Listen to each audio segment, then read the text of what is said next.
The year was 1875, and Bizet's opera Carmen was about to premiere in Paris. In Tokyo, the Treaty of St. Petersburg was being signed, and tucked away in the state of Tennessee, in the county of Lynchburg, the genesis of Jack Daniels was upon us. And I should know, because I was there. Just a crazy kid with a dream. Hit it! Hey, where's my piano player? That's right, my salty dogs. Take a trip down memory lane with JDC, as tonight he will sample the Jack Daniels Black Label, also known as the Old Number 7. So, as you might have guessed from the intro, Jack Daniels was founded in Lynchburg, Tennessee in the year 1875, and no, I wasn't there to witness it. Jack Daniels is currently owned, well, has been owned since about 1956 by the Brown-Forman Group. Brown-Forman, it's a big group. It owns a lot of other drinks, wines, and spirits, and what have you. It owns the Woodford Reserve. I've done a Woodford Reserve review.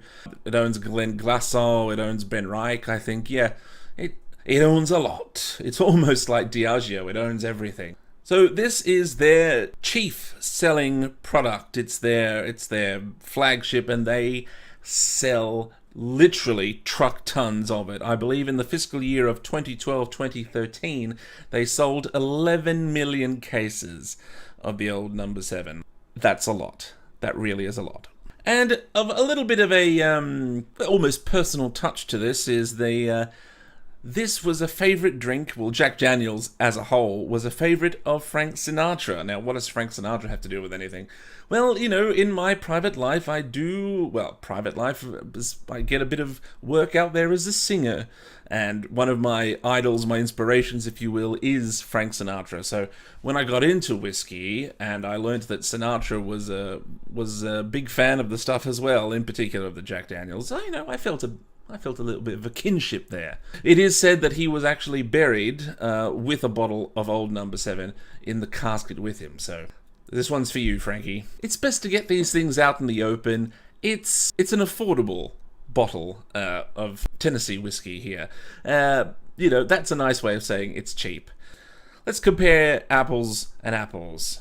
Shall we say that? There are people who like this, and let's give it its due.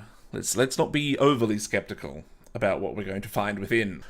I'll be sampling a miniature this time around, but the whiskey details, what are they? Well, this is a Tennessee whiskey, which means it is, obviously made in the state of Tennessee. It has an ABV of 40%. As you know, the Americans are forbidden by law to color their drops, so there is no artificial coloring. Has been chill filtered though. That's hardly surprising. This is their main product. It's a small bottle, so there's no room for the usual marketing diatribe, so I will read it from the website. It's only ready when our tasters say it is. We judge it by the way it looks, by its aroma, and of course, by the way it tastes. It's how Jack Daniel himself did it over a century ago, and how we still do it today. Quite a few sentence fragments, and some interesting punctuation choices there. The grammar Nazi strikes again. Okay, so right off the bat, I'm noticing that you look at a lot of bourbons and Tennessee whiskeys and ryes, and the colors are usually quite fulsome, usually because of the process of being put through the filter of the sugar maple and the being in the charred oak barrels.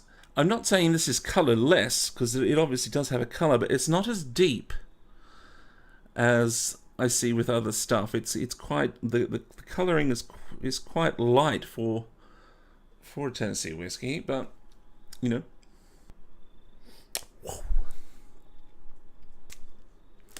there's kind of a smell of solvent, a kind of chemically tone that's very, very strong. You kind of do get it with a lot of bourbons, but this is particularly strong. But once you get past that, there is some sweetness, some vanilla, light fruits. And it's quite monotonal. That kind of weird solventy smell is overriding everything else.